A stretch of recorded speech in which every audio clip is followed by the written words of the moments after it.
Fenomena oro-oro Kesongo kembali menyemburkan lumpur bercampur gas di Desa Gabusan, Kecamatan Jati, Kabupaten Blora, Jawa Tengah, Jumat, tanggal 3 November tahun 2021. Ini merupakan semburan kedua di tahun ini setelah 2 bulan lalu pada tanggal 28 September tahun 2021.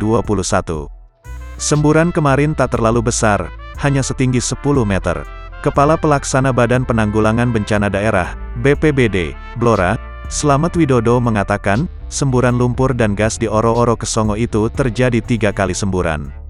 Semburan pertama terjadi pada pukul 8 waktu Indonesia Barat. Semburan terjadi 3 kali, setiap semburan ada jarak waktu setiap 5 menit, ucapnya saat dihubungi lewat telepon.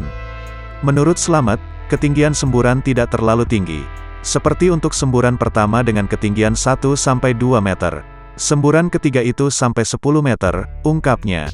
Setelah terjadinya semburan tersebut, Slamet mengatakan pada pukul 10 sudah normal dan yang pasti, lanjutnya, peristiwa tersebut karena peristiwa alam. Adapun di oro-oro Kesongo semburan lumpur itu sering terjadi. Apalagi semburan-semburan kecil setinggi 3 meter itu sering terjadi.